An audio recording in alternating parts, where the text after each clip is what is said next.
우리 하나님 말씀 같이 함께 보도록 하겠습니다. 오늘 우리에게 주시는 사랑하시는 하나님의 말씀은 요한복음 4장 1절부터 9절까지 말씀입니다. 요한복음 4장 1절부터 9절까지만 함께 보도록 하겠습니다. 우리 하나님 말씀을 교독합시다.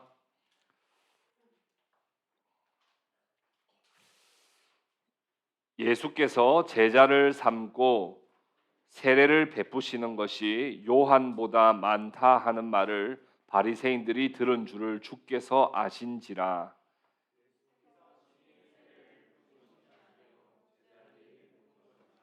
유대를 떠나사 다시 갈릴리로 가실새 사마리아에 있는 수가라 하는 동네에 이르시니 야곱이 그 아들 요셉에게 준 땅이 가깝고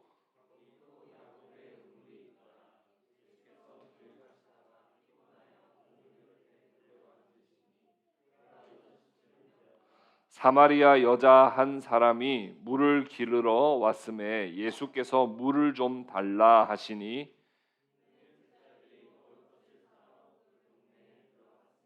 같이 읽읍시다. 사마리아 여자가 이르되 당신은 유대인으로서 어찌하여 사마리아 여자인 나에게 물을 달라 하나이까 하니 이는 유대인이 사마리아인과 상종하지 아니함이러라. 아멘.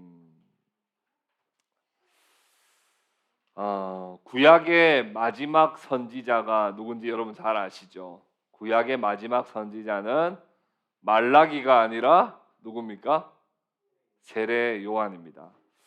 세례 요한이 한때 많은 사람들에게 회개를 선포하고 세례를 베푸는 놀라운 일들이 많이 일어났습니다. 그러나 세례 요한의 제자들이 지금 시대가 바뀌고 있다 하는 것을 이미 벌써 세례 요한의 제자들이 감지를 했습니다.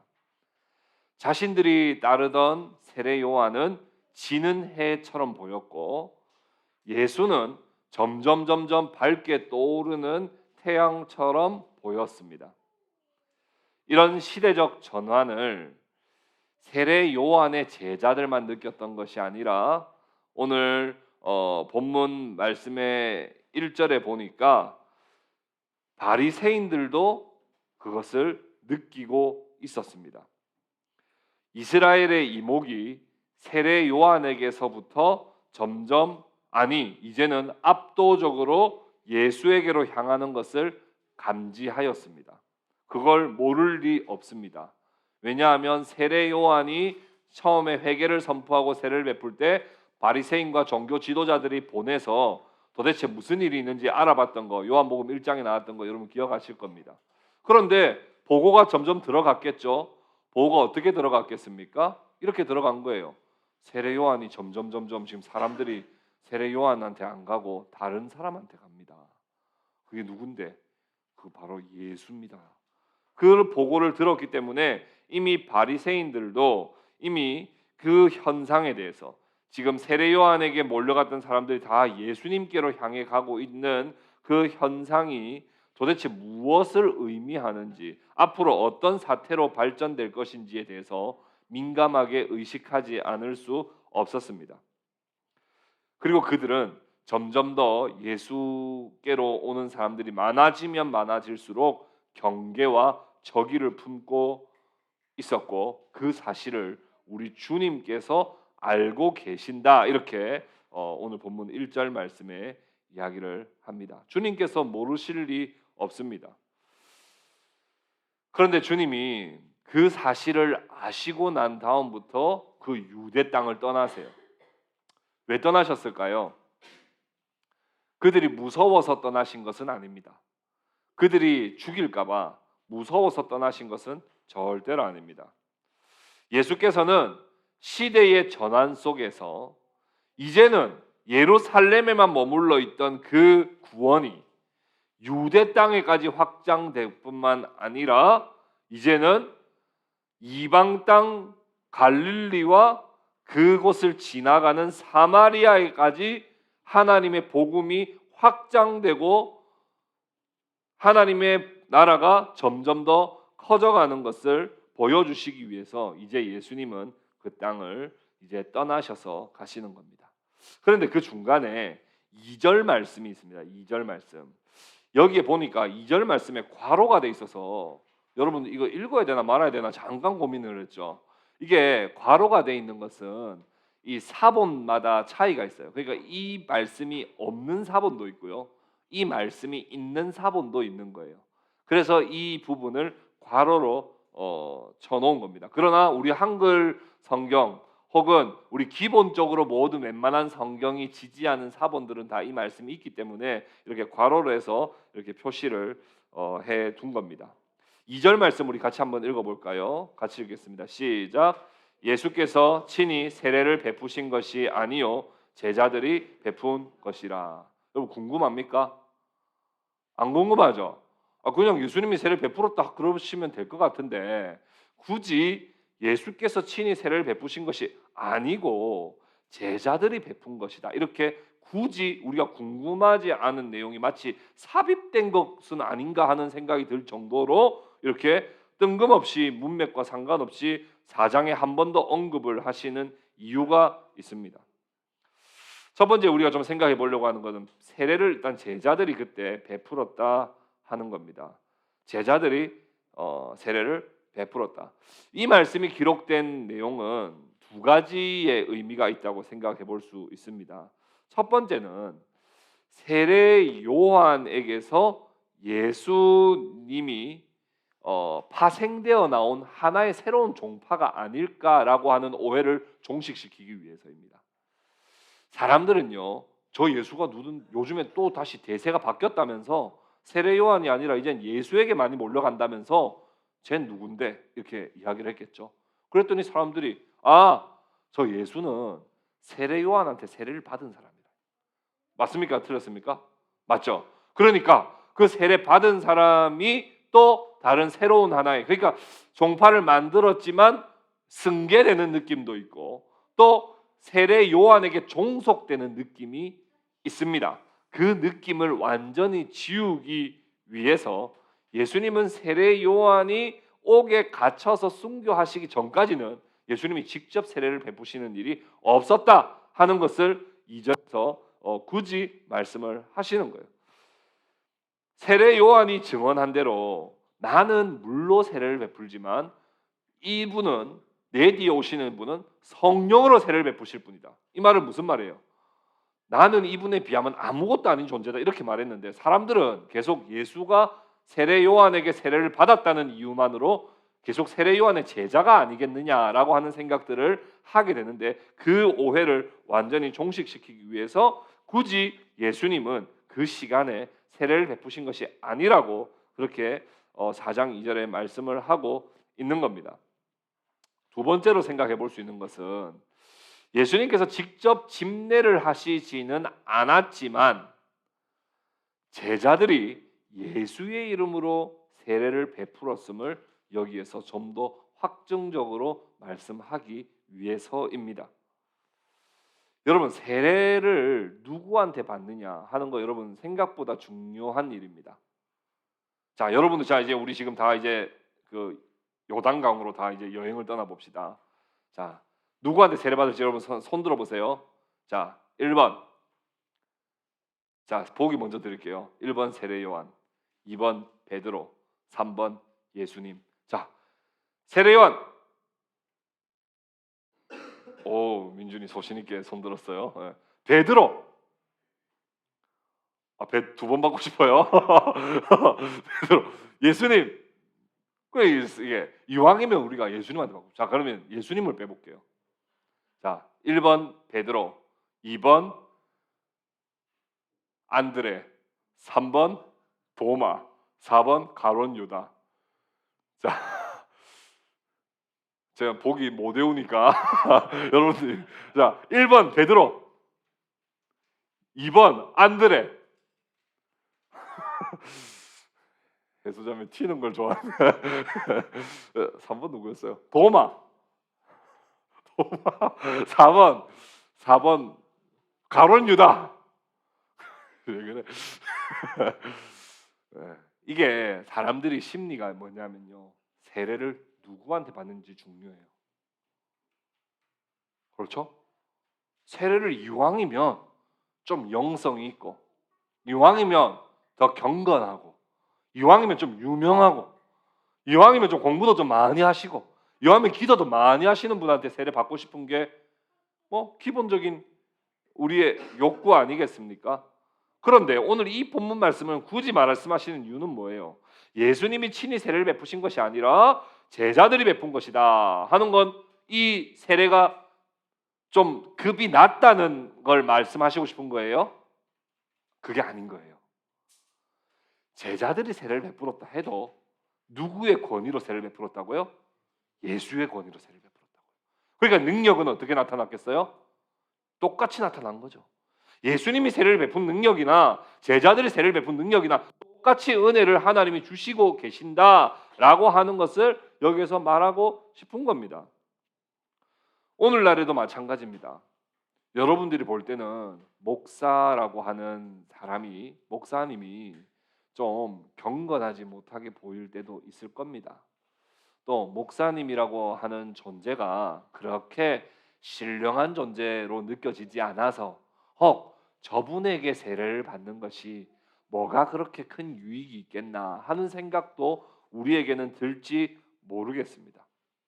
그러나 목사가 세례를 베푸는 것은 목사의 경건함으로 세례를 베푸는 것이 아니라 예수의 권위를 위임받아 성부, 성자, 성령의 이름으로 세례를 적법하게 베풀 때에는 하나님이 동일한 은혜를 내려주신다 하는 것을 믿으시기를 바랍니다. 목사도 인간인데 무슨 사례를 베푼단 말인가 라고 생각이 들고, 차라리 조금 더 유명한 목사님 혹은 조금 더 신령한 성자나 좀 되는 우리 가톨릭에서 성인쯤 되는 분들한테 세례를 받아야 한다라고 하는 것은 그 세례를 주는 주체가 인간에게 있다고 생각하는 오해에서부터 비롯된 겁니다. 그래서 가톨릭에서 영세를 받은 건 개신교에서 인정해 줍니다. 왜 인정해 줘요?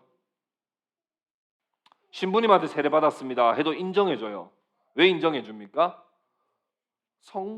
세례를 주신 분이 성부, 성자, 성령이라고 우리는 믿기 때문입니다. 그런데 개신교에서 세례를 받은 사람은 가톨릭에 가면 인정 아예 안 해줍니다. 왜 안 해줄까요? 목사한테 세례를 받았기 때문에 그래요. 교황청에서 인정하는 신부한테 세례를 받은 게 아니고 교황청에서 인정해주지 않는 목사에게 세례를 받았기 때문에 그 세례는 안 쳐주는 거예요.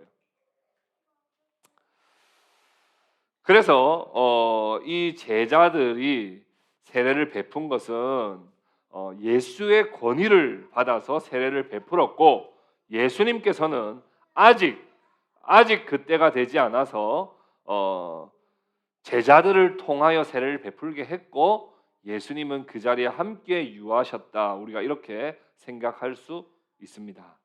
이게 이제 시대의 가장 큰 중요한 전환점입니다. 이제 3절부터 이제 완전히 시대가 바뀝니다. 두 번째 우리가 좀 생각해 봐야 되는 것은 통과하여야 하겠는지라 하는 부분이에요. 예수님께서 유월절을 맞아서 예루살렘으로 오셨습니다. 예루살렘에서 하나님의 그 표적을 행하셨습니다. 그리고 이제는 유대 쪽으로 가셔서 제자들과 함께 세례를 베푸셨습니다. 이제는 3절부터는 유대 땅도 떠나서 이방 갈릴리를 향하여 가시는데, 4절에 보니까 사마리아를 통과하여야 하겠는지라 이렇게 말씀을 합니다. 여러분, 이거 좀 어디서 좀 들어본 말씀 같지 않습니까? 예루살렘과 온 유대와 사마리아와 땅 끝까지 이르러 내 증인이 되리라 하시는 사도행전 1장 8절의 말씀에 미리 보기 버전으로서 지금 오늘 이 말씀이 이렇게 묘사되고 있는 겁니다. 구속의 시대적 전환의 예고편이라도 보듯이 예수님은 의도적으로 사마리아를 통과하셔서 갈릴리까지 예수님께서 나아가십니다. 여러분 지리적으로 보면요, 예루살렘이 여기 있는데 예루살렘의 북쪽에 사마리아가 있습니다. 근데 이 사마리아 땅을 지나가야 갈릴리까지 갈 때 지나가야 최단 거리예요. 그렇게 지나가야 최단 거리입니다. 근데 유대인들은 절대로 사마리아 땅을 지나가는 법이 없었습니다. 유대인들은 여행을 할 때 갈릴리로 가야 할 일이 있을 때 반드시 사마리아 지역을 삥 돌아서 요단강까지 건너가 가지고 삥 돌아서 갈릴리까지 의도적으로 그렇게 갔습니다. 왜냐하면 자신들은 하나님의 순결한 거룩한 백성이라고 생각했고 사마리아 땅은 혼합된 우상 민족이라고 생각했기 때문에 그들이 부정해서 그들과 함께 할 수 없기 때문에 사마리아 땅을 일부러 피해서 돌아갔다는 겁니다. 그러나 예수님은 그 땅을 일부러 통과하셨습니다. 그 땅을 일부러 지나가셨습니다. 모든 유대인들은 다 그 땅을 피해 가는데 모든 유대인들은 그 땅을 일부러 지나가지 않는데 예수님은 일부러 통과하셨습니다. 사마리아를 통과하여야 하겠는지라.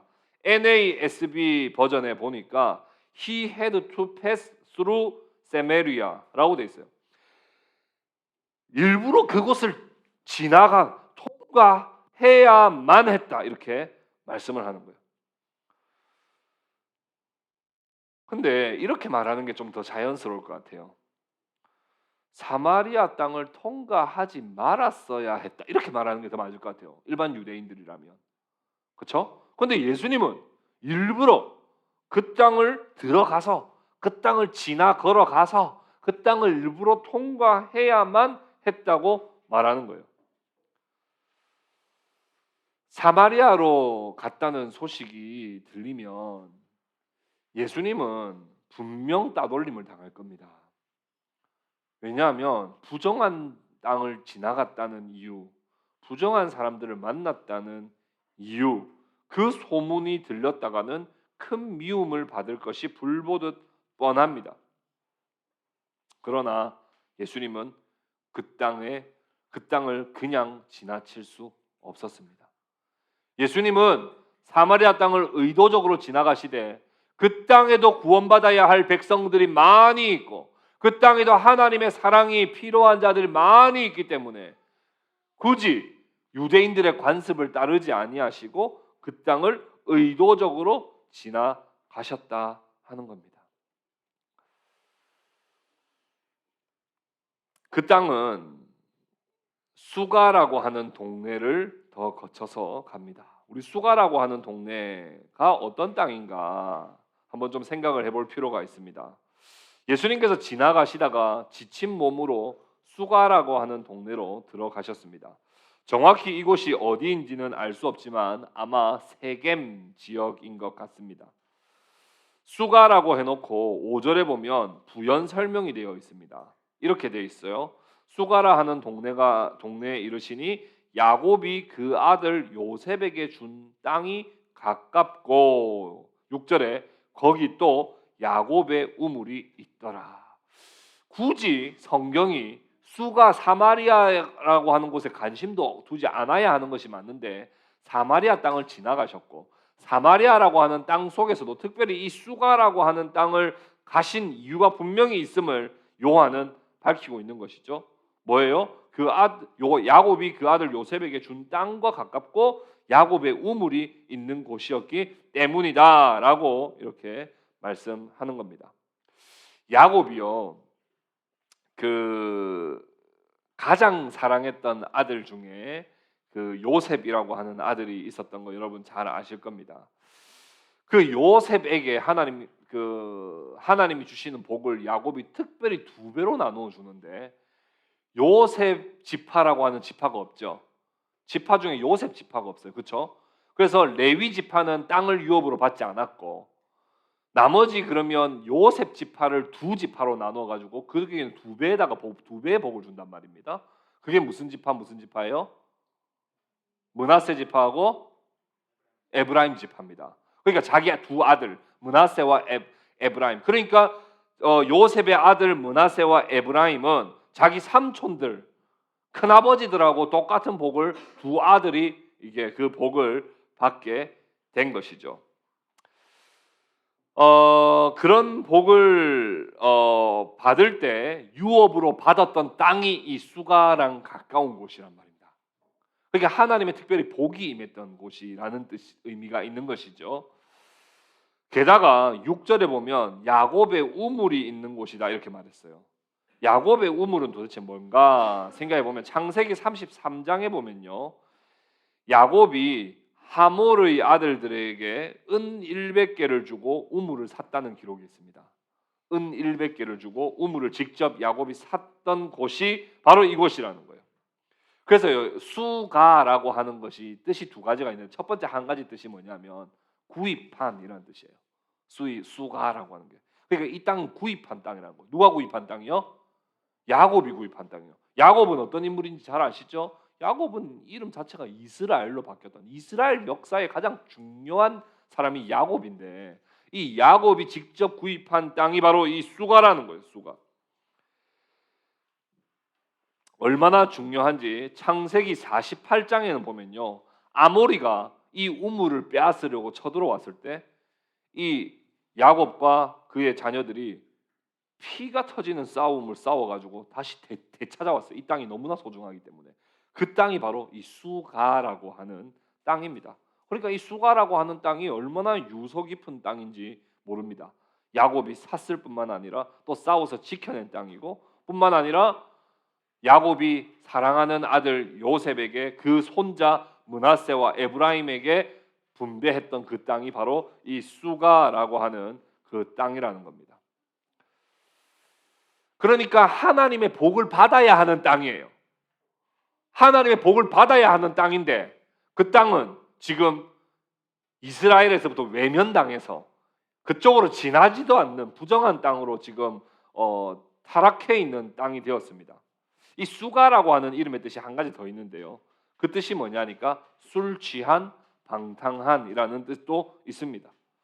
이 수가라고 하는 땅은 유서 깊은 땅임에도 불구하고 남유다와 북이스라엘로 두 나라가 나뉘어지고 분열되었을 때 이 사마리아라고 하는 이 곳은 북이스라엘의 수도였고, 결국 이곳은 우상숭배와 방탕함의 중심지가 되었습니다.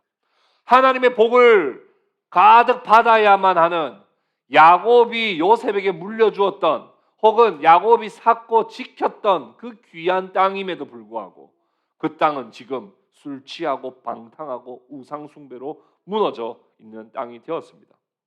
결국은 BC 722년에 아수르에 의해서 멸망을 당하게 되는데, 아수르가 세웠던 정책 중에 하나가 그 땅의 민족이 다시 일어서지 못하게 하기 위해서 많은 이방 나라에 있는 사람들을 다 이주시켜가지고 그곳의 민족성을 흐트러 버리는 일들을 했는데, 이 사마리아가 그런 곳이었어요.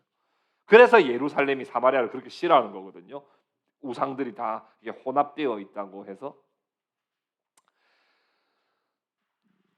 그래서 예수님이 지금 직접 찾아가셨던 그 땅은 사마리아 중에도 수가라고 하는 동네고, 수가라고 하는 동네는 매우 유서 깊은 하나님의 복을 받아야 할 땅이지만, 그 땅이 술 취하고 방탕하고 우상숭배하고 혼합되어서 매우 부정하게 된 그 땅에 우리 예수님께서는 의도적으로 직접 친히 찾아가셨다 하는 것을 우리가 이해해야 합니다. 유대인들 같았으면, 율법 같았으면 그런 자들하고는 상종하지 않아야 됩니다. 그게 옛 언약의 시대의 방식입니다. 그러나 새 언약의 시대의 방식은 완전히 바뀌었죠.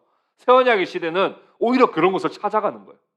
오히려 술 취한 곳에 찾아가는 거예요. 오히려 방탕한 곳에 찾아가는 거예요. 오히려 부정한 곳에 찾아가는 거예요. 그래서 그곳에 그리스도의 복음으로 그들을 살려내고 변화시키는 것이 새 언약의 방식이라는 거예요.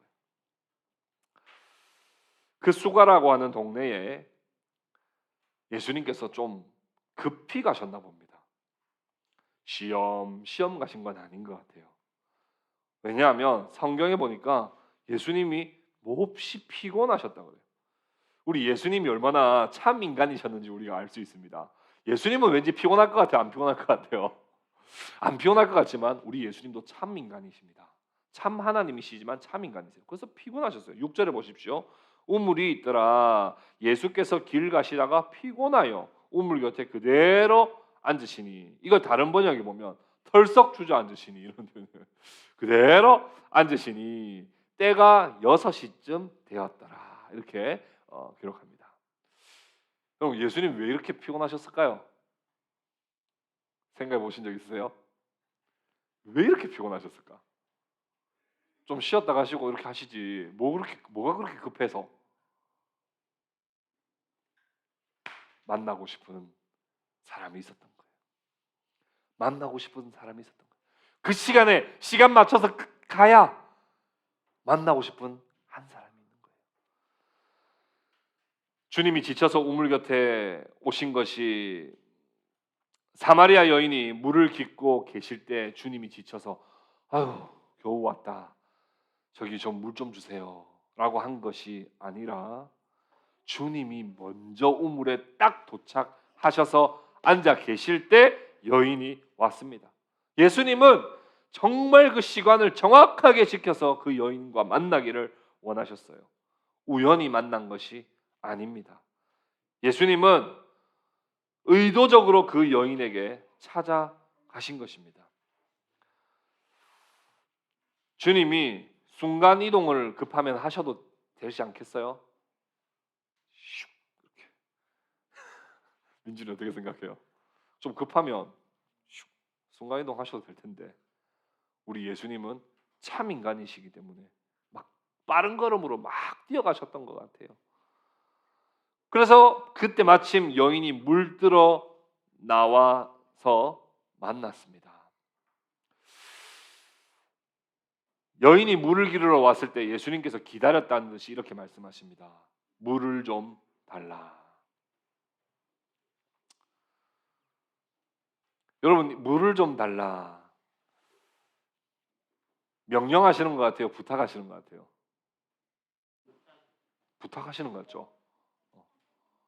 물 좀 가져와라. 어허, 빨리 안 움직이고 뭐 하느냐? 분명 왕이시라면 이 정도는 해도 될 것 같은데, 우리 예수님이 따뜻한 목소리로 부탁하시면서 말씀하세요. 물을 좀 달라. 그때 마침 8절에 이렇게 기록되어 있습니다. 우리 같이 한번 읽어볼까요? 시작. 이는 제자들이 먹을 것을 사러 그 동네에 들어갔음이러라. 먹을 것을 사러 마침 들어가셨을 때와 예수님이 목마르실 때와 도착하셨을 때와 그 여인이 왔을 때가 다 정확하게 어떻게 하는 걸 알 수 있어요? 일치했습니다. 우연일까요? 아닙니다. 예수님은 이 여인과 1대1로 깊은 대화를 나누기를 원하셨고, 그때를 정확하게 알고 계셨던 예수님은 급히 시간을 맞춰서 가셨고 제자들을 보내셔서 먹을 것 좀 가져와라. 그리고 먹을 것을 가지러 갔을 때 여인이 딱 도착했고 여인에게 물을 달라 하시며 이 여인과 깊은 인생의 이야기를 한번 나누고 싶으셨던 것입니다. 왜 예수님은 따뜻한 목소리로 부탁하셨을까요? 왜 부탁하셨을까요? 그 여인을 존중하시기 위해서입니다. 때가 6시다 이렇게 이야기했습니다. 때가 제 6시쯤 되었다. 이것은 유대 시간으로 6시는 우리로 치면 정오입니다. 낮 12시입니다. 제일 뜨겁고 제일 더워서 아무도 물들어 잘 나오지 않는 시간에 이 여인이 물들어 나온 이유가 있겠죠. 오늘 말씀 성경 본문은 그것까지는 지금 밝히지 않고 다음 주나 우리가 한번 볼 수 있겠습니다만은, 이 여인이 뭔가 많이 힘들고 또 많이 다른 사람들과의 관계 속에서 많이 이렇게 좀 외톨이로 있었던 것 같습니다. 그래서 다른 사람들의 눈을 피해서 왔으니까 마음이 얼마나 무겁겠어요. 누가 날 보는 사람이 없나 이런 마음으로 뜨거운 태양볕에 물을 뜨러 나온 것이죠. 안 그래도 누가 보는 사람이 없나, 누가 보면 나에게 뭐라고 한마디 할 것 같은데 라고 하는 그런 불안한 마음으로 찾아온 여인에게 물 좀 가져와라, 빨리 안 가져오고 뭐하나 라고 하면 이 여인이 얼마나 더 위축되고 마음이 얼마나 더 다치겠습니까? 그러니까 그 여인의 특성을 예수님은 잘 배려하셔서 부탁하는 형식으로, 혹시 물 한 잔만 좀 주실 수 있으세요? 라고 그렇게 따뜻하게 그 여인을 존중하시면서 말씀을 하셨던 겁니다. 여러분, 사람이요, 아무리 내가 좀 더 낫다고 해도요, 나보다 좀 더 높은 사람이 나한테 정중하게 존중하면서 뭔가 좀 해주실래요? 도와주실 수 있으세요? 라고 해서 이 사람이 좀 도와줘요. 그럼 제가 좀 도와드릴게요 하면서 제가 도와줘요. 그러면 좀 약간 내 마음이 좀 어때요? 약간 저 사람하고 약간은 좀 대등해졌다. 물론 뭐 내 도움이나 받고 있네 이런 생각은 안 했겠지만, 내가 도움을 좀 줬고 저 사람도 부탁을 하고 내가 뭔가 저 사람이 너무 목말라서 물을 좀 줬다 했을 때는 조금 대등한 입장에서 대화를 할 수 있는 여지가 있죠. 그래서 예수님은 그녀를 존중하고 동등하게 대등하게 함께 대화를 좀 나누시기 위해서 부탁이라고 하는 방식을 통하여 그녀에게 물을 좀 달라고 말씀을 하셨고, 또 그 목마름, 물이라고 하는 주제를 가지고 영생과 하나님 나라를 한번 말씀하시기 위해서 예수님은 그렇게 그녀에게 다가가셨던 겁니다. 우리 마지막으로 한 번만 좀 더 살펴봤으면 좋겠는 것은 어찌하여 하는 거예요. 어찌하여. 예수님께서 자상하게 그녀에게 말을 건네셨기 때문에 그녀가 아마 입을 열었던 것 같습니다. 아마 명령형으로 말했다든지 권위적으로 말했다든지 그녀를 정죄하듯이 말했다면 아마 그녀도 그냥 입을 열지 않고 그 자리를 피했을지 모르겠습니다. 그러나 자상하고 정중하게 그녀에게 입을 열었기 때문에, 그녀에게 말을 했기 때문에 그녀도 입을 열었습니다. 유대인이 이 지역을 지나가는 것도 매우 독특하고 나에게 말을 거는 건 더 충격적인 일이에요. 그런데 물을 달라 하는 말은 뭐냐 하면 물그릇을 같이 공유한다는 뜻이거든요. 사마리아에 죄를 많이 지은 이 여인과 물그릇을 같이 공유했다는 이야기가 들렸다가는 이 예수님도 사실은 돌 맞아 죽기에 그냥 딱 안성맞춤입니다.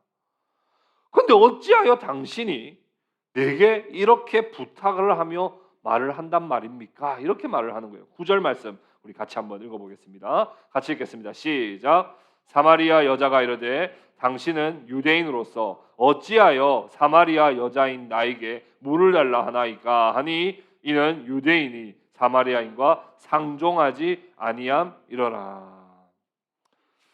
어찌하여 당신이 이곳을 지나가시는지도 이해가 안 되는데, 나한테 나를 만난 건 더 충격적인데 심지어 나하고 물그릇을 같이 공유했다가는 당신도 죽을 텐데 어찌하여 당신이 지금 이런 일을 행하십니까?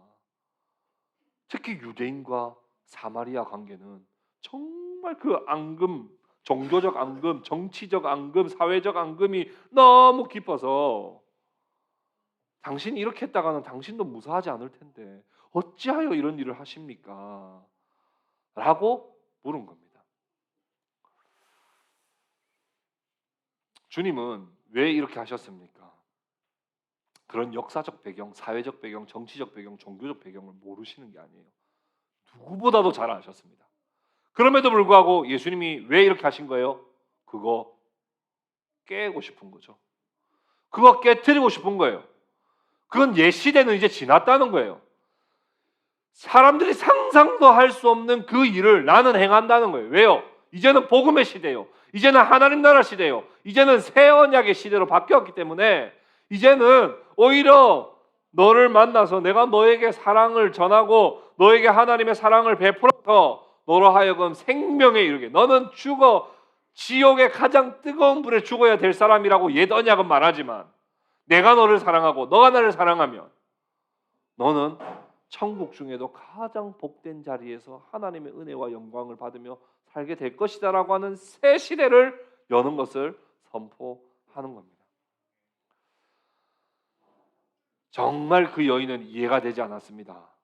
상식적으로 이해되지 않았습니다. 관행에도 맞지 않았습니다. 관습적으로도 이건 틀린 것이었습니다.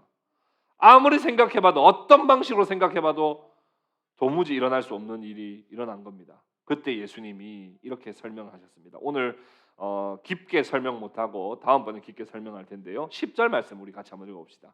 같이 한번 읽읍시다. 10절 시작. 예수께서 대답하여 이르시되 내가 만일 하나님의 선물과 또 내게 물 좀 달라 하는 이가 누구인 줄 알았더라면 내가 그에게 구하였을 것이요 그가 생수를 내게 주었으리라.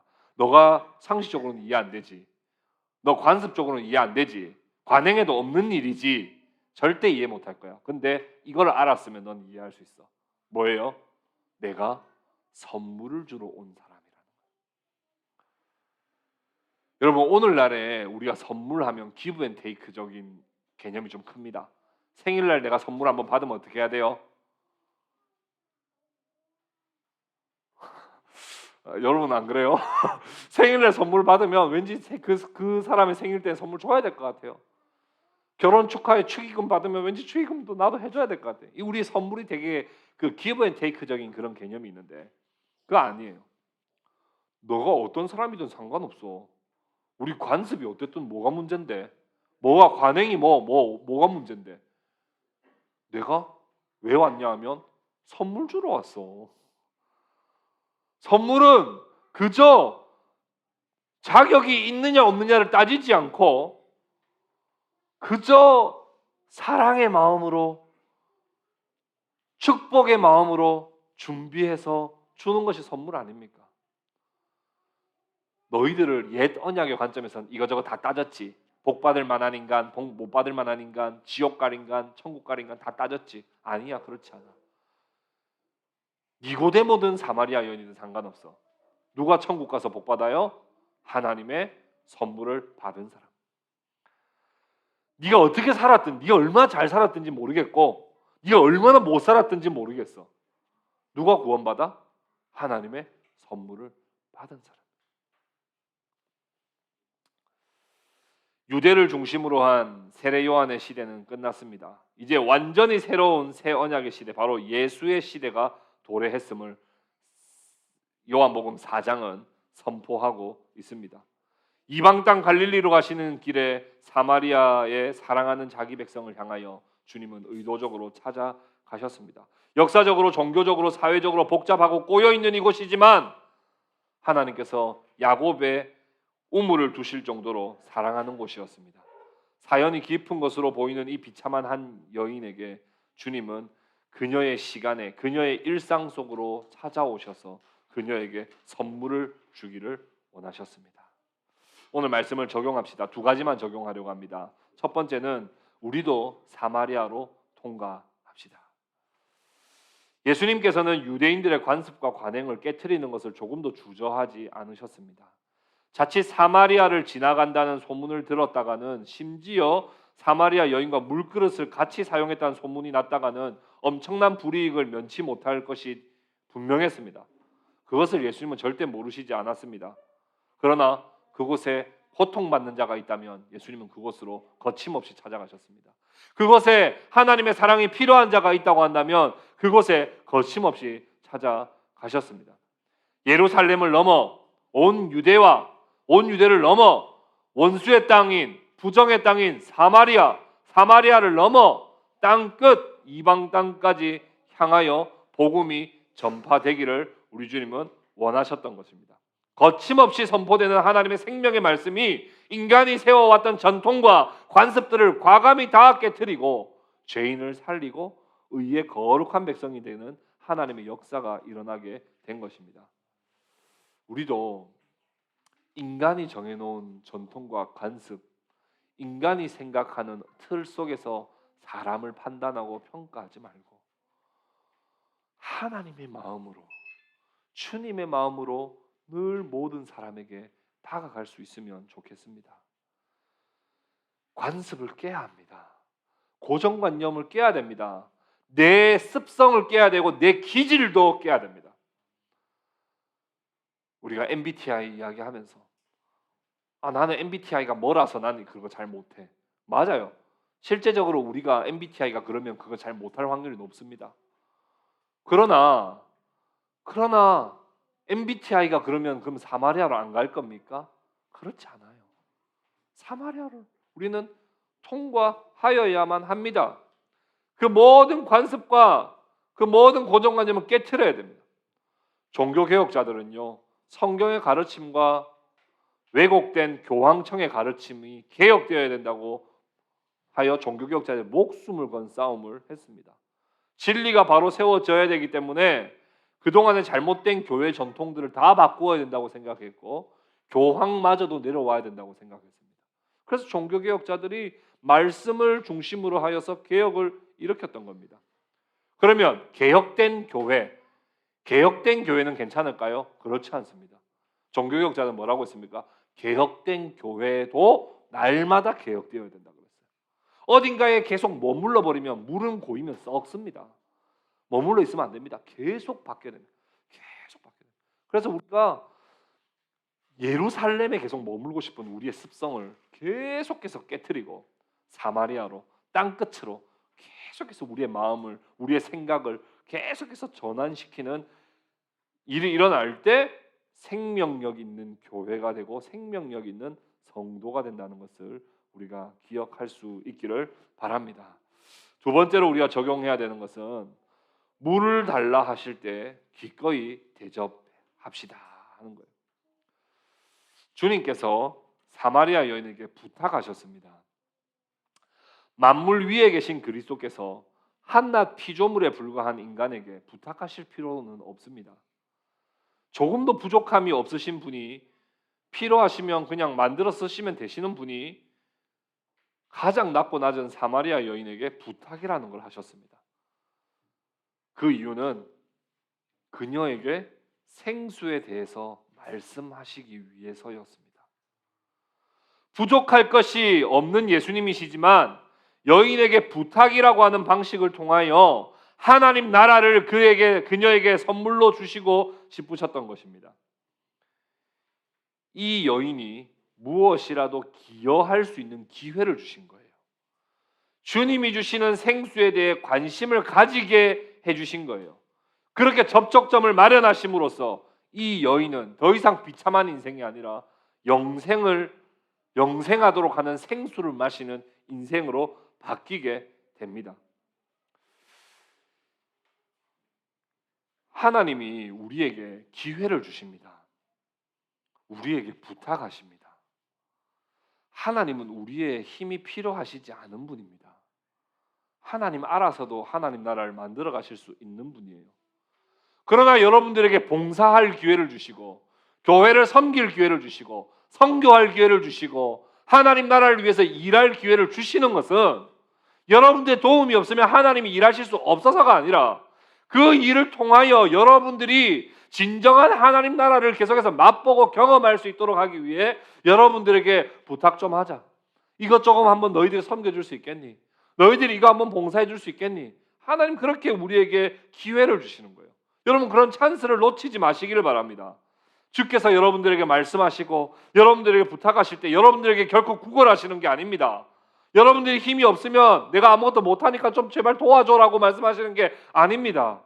여러분들을 오히려 살리기를 원하셔서 여러분들이 정말 은혜 가운데 거하게 하기를 원하셔서 여러분들이 정말 복받도록 하기 위해서 여러분들에게 그런 기회를 주시는 거예요. 여러분 우리가 그걸 경험하지 않습니까? 공부 잘하는 사람들은요 공부 잘 못하는 사람들한테 가르쳐 줍니다. 왜 가르쳐 줘요? 봉사요? 아니요. 가르쳐 주는 저 사람도 배우고 내가 가르쳐 줌으로써 내가 더 많이 배워요. 내가 가르쳐 주니까 내가 더 구조화가 잘 돼요. 내가 저 사람한테 쉽게 어떻게 가르치지? 라고 생각하면서 더 잘 외워져요. 주일학교 교사하면 좋은 게 뭐예요? 아이들한테 좋은 유익을 줘서요? 맞아요. 그거 맞는데 내가 주일학교 교사로 섬기다 보니까 내가 다 성경 공부를 더 많이 할 수 있어서 더 좋아요. 저는 목사인 게 진짜 좋습니다. 목사라서 뭐가 좋냐면 제가 설교를 하니까 제가 공부를 더 많이 하잖아요. 공부를 더 많이 하니까 더 좋아요. 더 좋아요. 제가 뭔가를 봉사하면 다른 사람한테 뭔가 유익을 끼칠 것 같지만, 그리고 뭔가 하나님께도 도움이 될 것 같지만, 사실은 내가 봉사하니까 내가 더 좋은 거예요. 내가 섬기니까 더 좋은 거예요. 하나님 우리에게 뭔가를 부탁하실 때 우리를 궁극적으로 살리시고, 우리를 궁극적으로 은혜 주시고, 우리에게 궁극적으로 복을 주시기 위해서 하나님이 여러분들에게 부탁하신다 하는 것을 여러분 꼭 기억하시기를 바랍니다. 내일도 바쁜데 교회를 위해서, 하나님 나라를 위해서 내가 할 여력이 없다, 그럴 에너지가 나에게 없다 하지 마시기 바랍니다. 얼마 없는 에너지를 주를 위해서 사용하고 헌신할 때, 사르밧 과부가 한 움큼 남은 가루를 엘리야를 위해서 바쳤을 때 하나님이 항아리가 이제는 줄어들지 않을 정도로 하나님이 넘치는 은혜와 복을 주셨습니다. 하나님 여러분들의 에너지를 조금이라도 더 써가지고 여러분들을 희생시키려고 하시는 분이 아니라, 여러분들이 희생하고 섬기고 봉사하는 그 봉사를 통하여 하나님은 더 큰 은혜를 주시기를 원하신다는 겁니다. 여러분에게 하나님께서 선물을 주시기 위해서 물을 좀 달라 말씀하실 때가 많이 있을 겁니다. 제 물동이 뜨기도 가까운 바쁜데 그냥 저기 딴 데 가서 알아서 떠 드세요 하지 마시기 바랍니다. 물을 좀 떠달라, 물을 좀 달라 말씀하실 때 그 주님의 진의를 잘 깨닫고 기꺼이 주님께 헌신하시는 성도들 되시기를 바랍니다. 우리 모두는 주께서 주시는 선물이 필요한 자들입니다. 여러분들 중에서는 니고데모처럼 살아온 사람도 있고, 여러분 중에서는 사마리아 여인처럼 살아온 사람도 있을 겁니다. 상관없습니다. 누구라도 주님의 선물이 필요하고, 누구라도 성령의 거듭남이 필요합니다. 우리 모두가 주님의 은혜를 갈망하며 주님 앞에 더 가까이 나아가는 저와 여러분들 다 되실 수 있기를 주님의 이름으로 축복합니다.